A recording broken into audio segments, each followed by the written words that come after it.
तो hello guys, welcome back. This is Sakshi. आज हम बात करने वाले हैं शी हल्क के 8th एपिसोड की। तो मेरी बहनों और उनके भाइयों, आज के एपिसोड में हमारे 2 महीने का इंतजार खत्म हुआ है, क्योंकि आज हम फाइनली डेयरडेविल के साथ जेनिफर वॉल्टर के सच्चे प्यार से मिलने वाले हैं। तो आगे की कहानी जानने से पहले प्लीज आप सब इस वीडियो को लाइक कर दो। तो शुरुआत होती है एक फनी वे में, क्योंकि जब से जेनिफर वॉल्टर शी हल्क बनी है तब से उसने कोई भी सीरियस काम नहीं किया, बस टेकिंग ऑफ फालतू की केस में उलझी हुई रही है। पर इस एपिसोड में सब कुछ बदलने वाला है। तो आगे हम 2 चोरों को देखते हैं जो एक शोरूम से टीवी चुराकर भाग रहे थे, पर तभी उन्हें रोकने के लिए एक लीपफ्रॉग नाम का सुपर हीरो आता है और उन चोरों के सामने अपनी तारीफ करने लगता है। पर जिसका नाम लीपफ्रॉग हो उसकी बेइज्जती तो कोई भी कर देगा। उसके एक्शन भी इतने बचकाने हैं कि चोर इजिली उसके हमलों को डच कर देते हैं, वो भी लीपफ्रॉग के नाम का मजाक बनाता हुआ।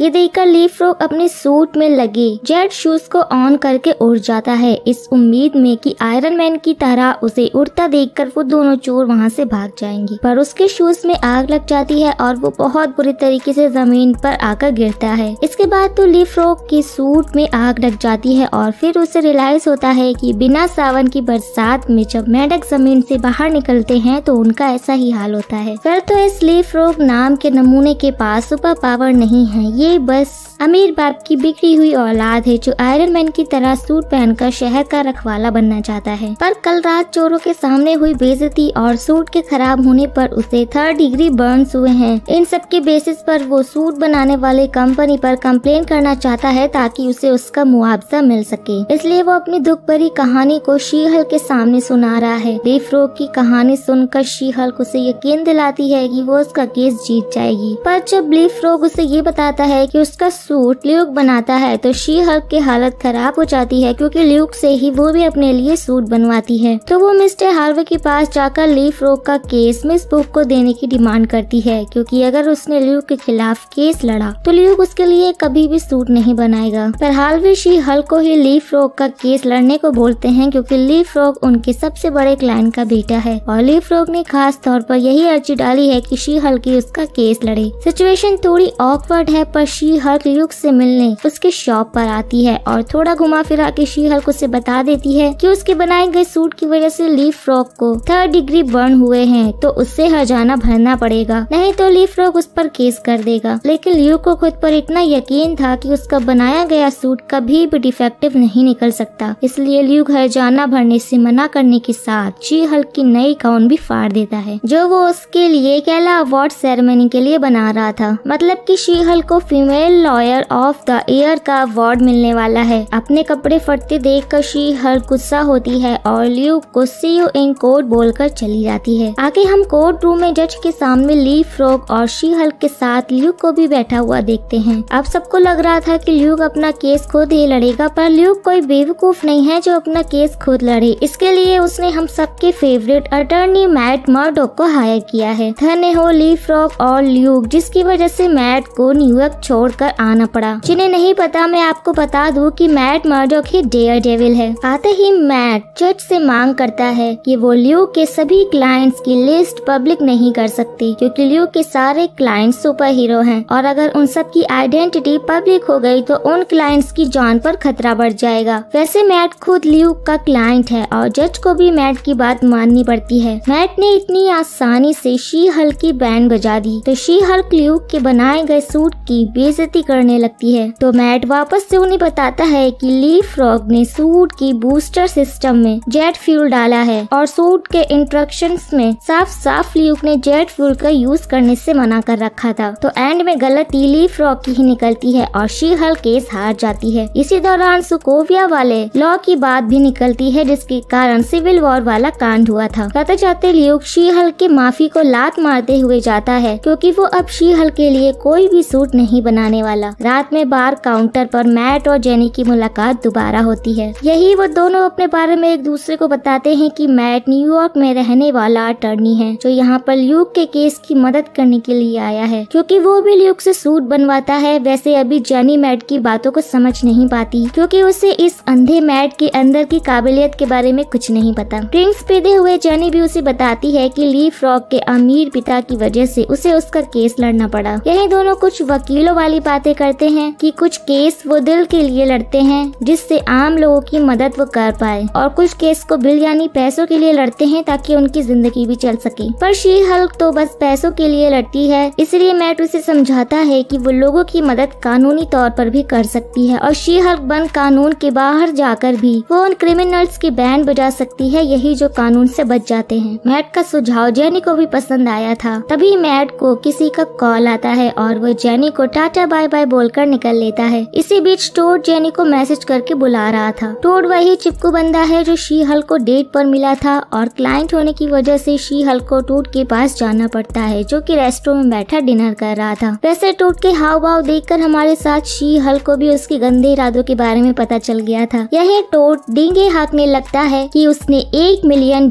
में वकांडा का वाइब्रेनियम से बना हुआ भाला खरीदा है। वैसे मार्वल वाले अच्छा दिमाग लगाकर वकांडा फॉरएवर का प्रमोशन कर रहे हैं। टोड की नीयत जानकर शी हल्क उस पर वाइन गिराकर अपने घर आ जाती है। दिन भर नमूनों की बकैती झेलने के बाद वो सोफे पर जाकर सो गई थी, पर तभी उसे लीफ्रॉग का कॉल आता है और हमें पता चलता है कि किसी ने उसकी कार पर हमला कर दिया है, तो उसे शी हल्क की मदद चाहिए ताकि उसकी जान बच जाए। अब शी हल्क को अपना सुपर हीरो सूट पहनने का मौका चाहिए था, तो वो सूट पहनकर लीफ्रॉग की जान बचाने निकल पड़ती है। वहीं उधर हम पार्किंग में लीफ्रॉग को उसकी स्पोर्ट कार में देखते हैं जिस पर कोई सवार था। तभी उसके सामने She Hulk superhero landing करते हुए आती है और तब हम डेयरडेविल को उसके डेविल सूट में देख पाते हैं। मौके का फायदा उठाकर लीफ्रॉग वहां से भाग जाता है क्योंकि उसे पता है कि अब शी हल्क वर्सेस डेयरडेविल होने वाला है। वैसे डेयरडेविल काफी फुर्तीला है, तो शी हल्क के वार से बचता हुआ वो वहां से निकल जाता है क्योंकि उसे पता है कि शी हल्क का एक गुस्सा उसकी हालत खराब कर देगा। पर इतनी आसानी से शी हल्क उसका पीछा नहीं छोड़ने वाली, तो सुपर क्लैप का इस्तेमाल करके वो डेयरडेविल को पकड़कर एक झटके में ही उसका मास्क निकाल देती है। मास्क के पीछे मैट को देखकर शी हल्क शॉक थी। उसे तो ये लगने लगा था कि मैट अंधे होने का नाटक करता है, पर डेयरडेविल उसे शॉर्ट में समझाता है कि कुछ केमिकल लोचे की वजह से उसके कान ही आंखों का काम करते हैं। अब लीफ्रॉग के पीछे डेयरडेविल इसलिए पड़ा है क्योंकि उसने लीव को किडनैप कर लिया है। ये जानकर शी हल्क डेयरडेविल का साथ देने के लिए तैयार हो जाती है और फिर दोनों लीफ्रॉग के अड्डे की ओर निकल पड़ते हैं। बेवकूफ लीफ्रॉग ने अपने अड्डे का पता पहले ही शी हल्क को दे दिया था। उधर हम लीफ्रॉग को देखते हैं जो ल्यूक से अपने लिए सुपर हीरो सूट बनवा रहा है और यहाँ पर इनडायरेक्टली मार्वल वाले डीसी वालों की बेइज्जती कर रहे हैं। वैसे तब तक शी हल्क और डेयरडेविल भी यहाँ पर पहुँच गए थे और अपने सेंसेस की मदद से डेयरडेविल ये पता लगा लेता है कि यहाँ पर टोटल 28 बंदे हैं, पर शी हल्क को उस पर यकीन नहीं होता। तब डेयरडेविल उसे अपनी खूबी बताता है कि उसे छोटी से छोटी आवाज सुनाई देती है, यहाँ तक कि उसे दिल की धड़कनें भी सुनाई देती हैं। ये बात सुनकर जेनी का दिल यहीं पिघल जाता है। वैसे come to the point, Daredevil She Hulk को उसके पीछे आने की सलाह देता है क्योंकि लड़ाई का एक्सपीरियंस उससे ज्यादा है। तो एक सेक्सी से डाइव लगाकर डेयरडेविल गुंडों की कुटाई करने निकल जाता है। अब तक तो जेनी डेयरडेविल के मूव्स और बातों पर पूरी तरह से फ्लैट हो चुकी थी। इधर हालवे में डेयरडेविल कुछ गुंडों की धुलाई करता है। वो लोग एरोस से उस पर हमला भी करते हैं, पर डेयरडेविल को एरोस से कहाँ कुछ होने वाला था। उन सबको मारने के बाद वहाँ उस हॉलवे में बहुत सारे गुंडे एक साथ डेयरडेविल को मारने के लिए बढ़ते हैं और हमें लगता है कि यहाँ हमें डेयरडेविल के बेस्ट हॉलवे फाइट सीन वाला एक्शन देखने को मिलेगा, पर अफसोस ऐसा नहीं होता है क्योंकि शी हल्क उन गुंडों पर छत तोड़कर कूद जाती है और एक ही बार में सभी गुंडे टाइट फिश हो जाते हैं। अब दोनों साथ मिलकर अंदर जाकर लीफ्रॉग के सभी गुंडों की बैंड बजाने लगते हैं। शी हल्क ल्यूक को आजाद करके उससे पुलिस बुलाने को बोलती है और लीफ्रॉग को समझाने लगती है कि बच्चे चुपचाप खुद को पुलिस के हवाले कर दो ताकि उसे ज्यादा सजा न हो। पर लीफ्रॉग सजा की बात सुनते ही अपना सूट पहनकर खिड़की के बाहर इस उम्मीद में जाता है कि वो उड़कर वहाँ से भाग जाएगा, पर वो सीधा नीचे जाकर गिरता है और देखता है कि पुलिस वहाँ पर पहुँच गई है। अब लीफ्रॉग पकड़ा गया। ल्यूक और शी हल्क में भी दोबारा दोस्ती हो गई, तो ल्यूक शी हल्क का गाउन भी बनाने के लिए तैयार हो जाता है। इतने तोड़फोड़ के बाद शी हल्क वापस डेयरडेविल के पास जाती है, तो वो ये जानकर और इम्प्रेस होती है कि डेयरडेविल लोगों की मदद फेमस होने के लिए नहीं करता। वैसे नेक्स्ट डे डेयरडेविल वापस न्यूयॉर्क जाने वाला था और वहाँ से पहले वो जेनी से वादा करता है कि नेक्स्ट टाइम जब भी वो वापस आएगा तो वो उससे डिनर पर लेकर जाएगा। जेनी को बस यही सुनने की देर थी और फिर क्या वो दोनों जेनी के घर आते हैं एंड दे डू इट। अब जेनी को मैट के अंदर की सारी काबिलियत के बारे में पता चल गया था। अगले सुबह हम डेयरडेविल को जेनी के घर के बाहर देखते हैं जो मंद मंद मुस्कुराता हुआ जा रहा था। तभी वहाँ पर निकी ल्यूक का दिया हुआ गाउन लेकर जेनी के पास आती है और डेयरडेविल के बारे में जानकर वो भी जेनी के लिए खुश थी। अब जेनी फोर्थ वॉल ब्रेक करके हमसे बात करती है कि इस एपिसोड की हैप्पी एंडिंग तो जानी चाहिए थी, पर अगला एपिसोड इस सीरीज का फाइनल होने वाला है तो अभी एंडिंग बाकी है। रात में हम शी हल्क को एक अच्छी सी ड्रेस में अवार्ड फंक्शन में जाते हुए देखते हैं। साथ में निकी भी थी। वहीं पर शी हल्क अपने पेरेंट्स से मिलती है और अचानक से उसे टोड दिखाई देता है तो वो जल्दी से सबके साथ अंदर भाग जाती है। इस अवार्ड शो में पहली बार शी हल्क आई थी, तो जब बेस्ट फीमेल लॉयर के लिए जेनिफर वॉल्टर के साथ और भी फीमेल लॉयर का नाम पुकारा जाता है तो शी हल्क शॉक थी, क्योंकि उसे लग रहा था कि ये अवार्ड सिर्फ एक ही को मिलेगा, पर ऐसा नहीं होता। और हम मिस बुक को भी देखते हैं, उन्हें भी ये अवार्ड मिला है और अपनी स्पीच में मिस बुक सभी मर्दों पर ताना मारती हैं, जिससे शी हल्क भी अपनी स्पीच में इस अवार्ड के लिए अपने माता पिता, दोस्त और कलीग को थैंक्स बोल रही थी। पर अचानक से पीछे एक बड़े से स्क्रीन पर इंटेलिजेंसिया साइट वाले कुछ वीडियो प्ले कर देते हैं, ये बताते हुए कि शी हल्क बहुत बड़ी अय्याश है। यहाँ वो सब जॉश और जेनी की प्राइवेट वीडियो प्ले कर देते हैं। कमीना जॉश, ये देखकर शी हल्क का दिमाग खराब हो जाता है और गुस्से में वो स्क्रीन तोड़ देती है। वैसे मिस बुक उससे ऐसा करने से मना करती है, पर शी हल्क अपने गुस्से को कंट्रोल नहीं कर पाती। वैसे उसने स्क्रीन तोड़कर सही काम किया। इस कांड से हॉल में भगदड़ मच जाती है। उन्हीं सबके बीच में इंटेलिजेंसिया के कुछ लोग शी हल्क को दिखाई देते हैं और उनमें से